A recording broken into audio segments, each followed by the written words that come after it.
नमस्कार दोस्तों, welcome to my YouTube channel Sanju study में। देखिए, आज पढ़ेंगे कक्षा 9th की एक्सरसाइज 1.1 लेसन नंबर 1 लेसन संख्या पद्धति। इसका नाम है संख्या पद्धति। देखिए, संख्या पद्धति में पहला क्वेश्चन दिया है 01 परिमेय संख्या है, क्या आप इसे P/Q के रूप में लिख सकते हैं। देखिए, परिमेय संख्या कौन सी होती हैं। परिमेय संख्याएं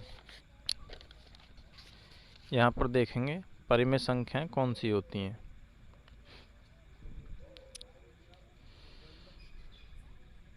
वे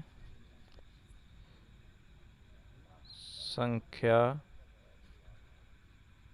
जिनको P/Q के रूप में लिखा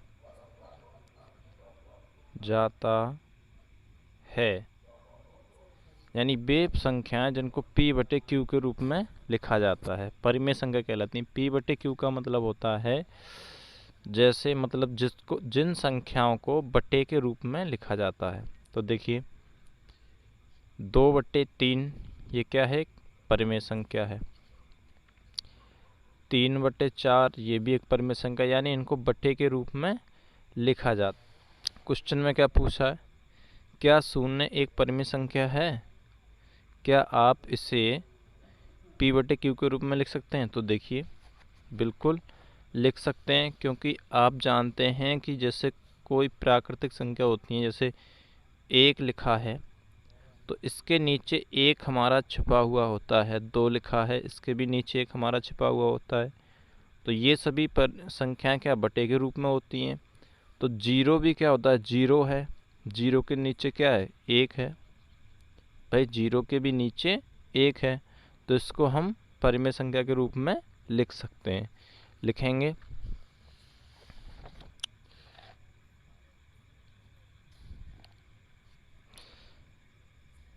हाँ, लिखेंगे हाँ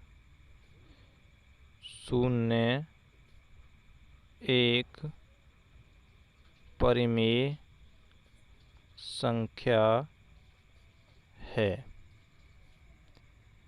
जहाँ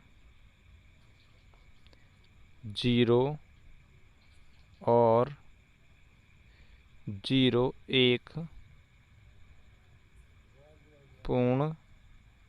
पूर्णांक है। देखिए क्या लिखेंगे, हाँ 0 एक परिमेय संख्या है जहाँ 0 और 0 एक पूर्णांक है। तो मैंने बताया था अभी कि परिमेय संख्या कौन सी होती है, जिनको P/Q के रूप में लिखा जाता है, वो सभी परिमेय संख्या कहलाती हैं। तो 0 को हम बटे में लिख सकते हैं, तो ये परिमेय संख्या होगी। चलिए देखते हैं अगला सवाल। देखिए, प्रश्न नंबर 2 कह रहा है कि 3 और 4 के बीच में 6 परिमेय संख्या ज्ञात कीजिए। देखिए, जब कहीं बीच की परिमेय संख्या पूछता है तो क्या करना होता है, यदि 6 पूछा होगा तो उसमें हम या 6 या जितनी संख्या पूछी होंगी उसमें हम अपनी तरफ से 1 जोड़ लेते हैं। लिखेंगे हल। देखिए, जब 6 पूछा है तो क्या करेंगे, 6 + 1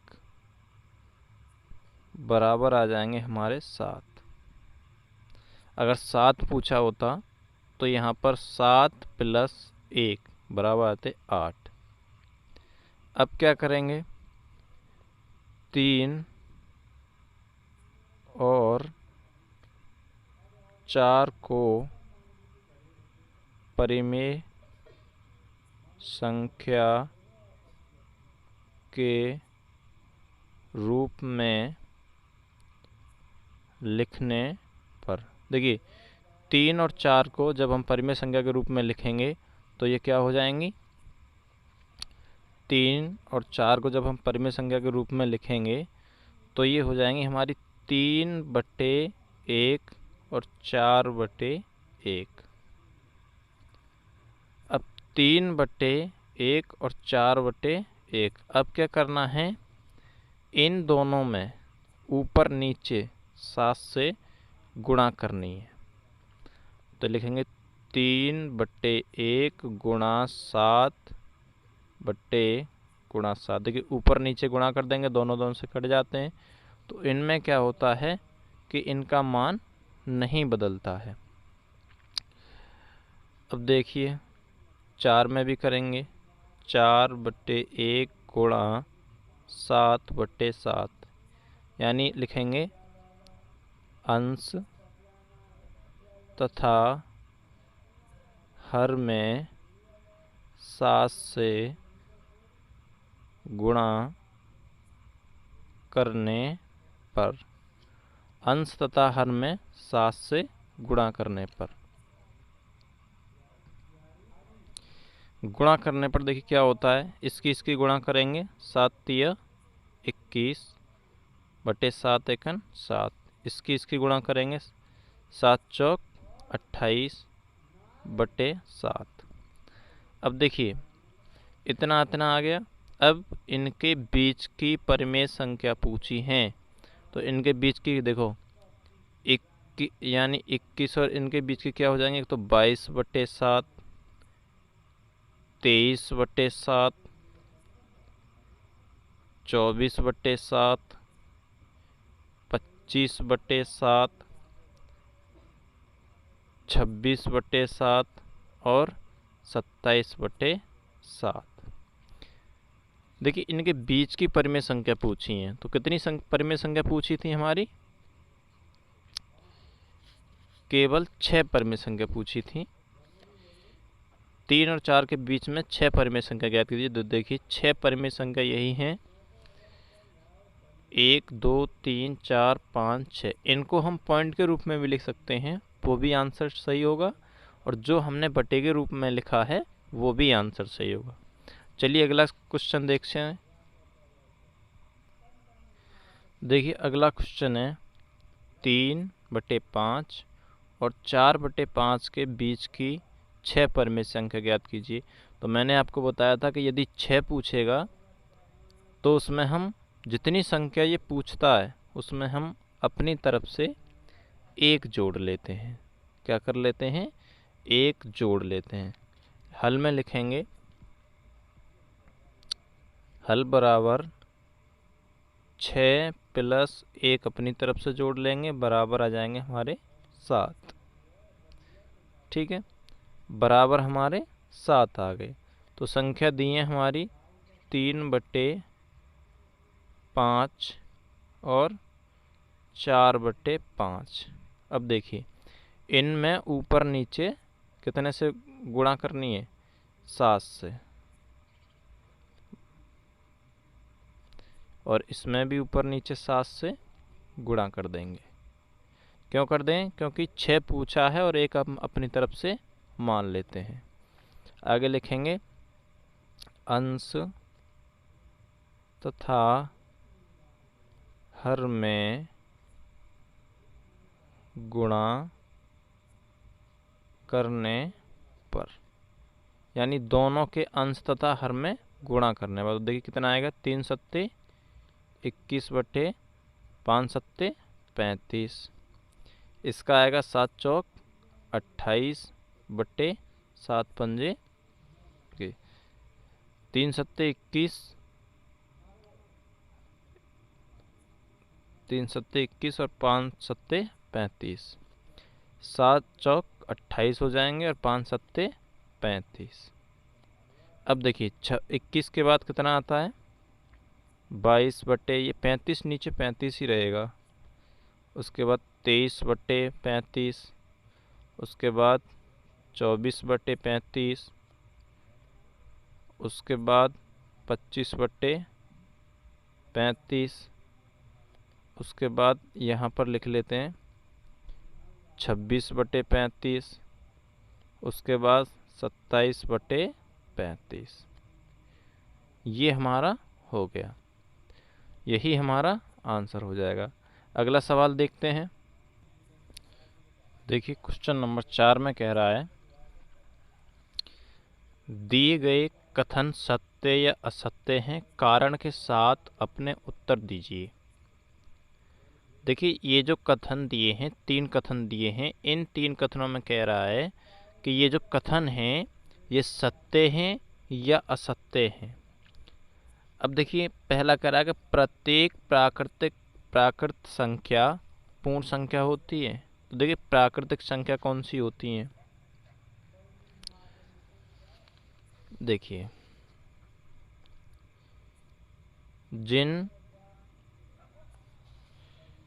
जिन संख्याओं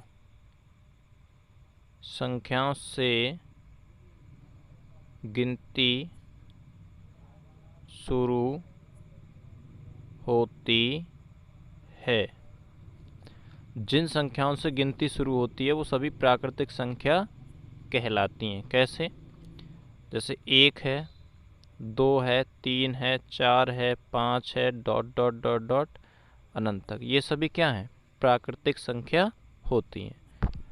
अब देखिए पूर्ण संख्या, इन्हीं में पूर्ण संख्या होती हैं। पूर्ण संख्या कौन सी होती हैं, प्राकृतिक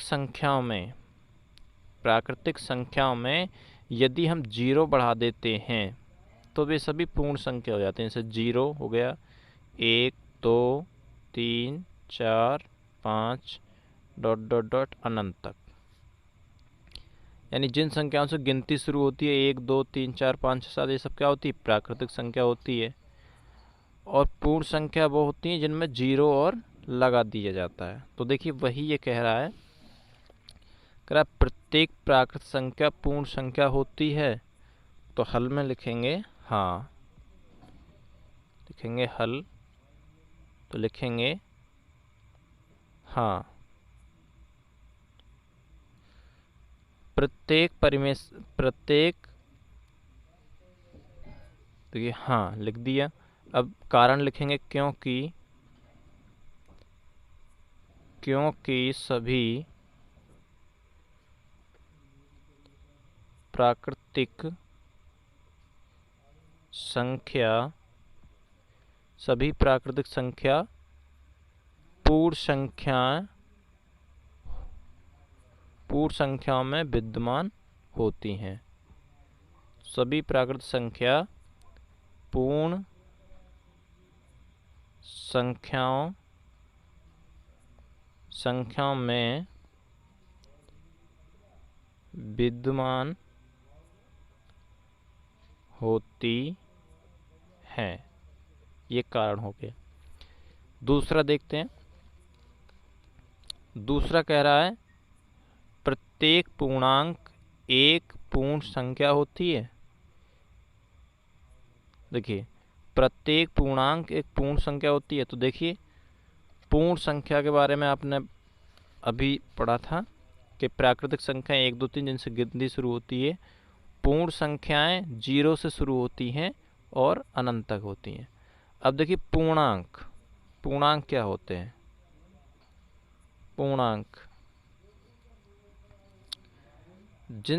जो संख्याएं ऋणात्मक और धनात्मक दोनों से मिलाकर के बनती हैं। जैसे एक संख्या रेखा होती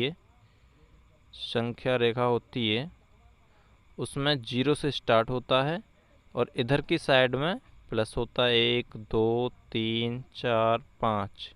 इधर की साइड में सभी माइनस के होते हैं, 2, 3, 4, 5। तो यानी माइनस और प्लस की दोनों संख्याएं मिलाकर के एक पूर्णांक बनती हैं। ठीक है, यानी माइनस और प्लस की संख्या मिलाकर के एक पूर्णांक बनती हैं, जिससे क्या होता है, तो देखिए यही संख्याओं में दिया हुआ है कि प्रत्येक पूर्णांक एक पूर्ण संख्या होती है। तो इसमें लिखेंगे नहीं,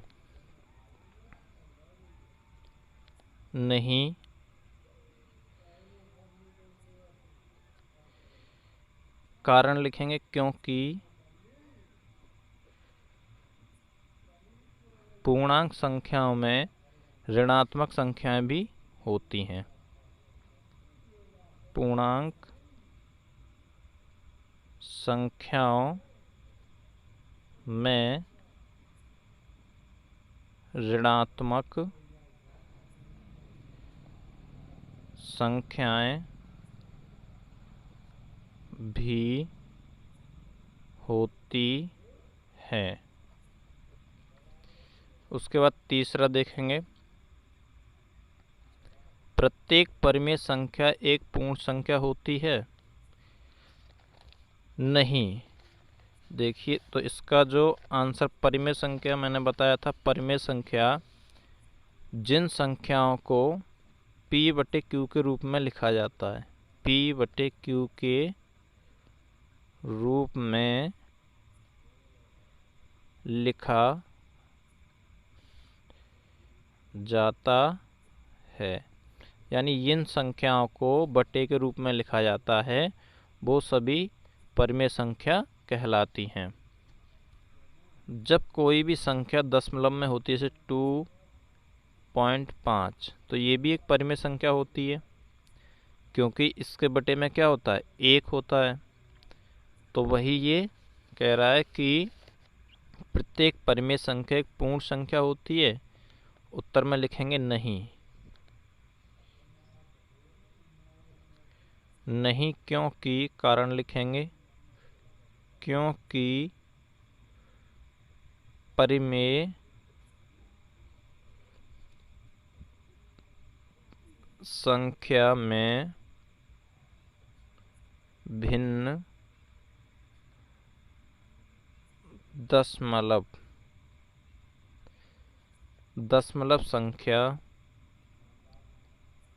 संख्या भी विद्यमान होती हैं। तो ये एक्सरसाइज 1.1 द एंड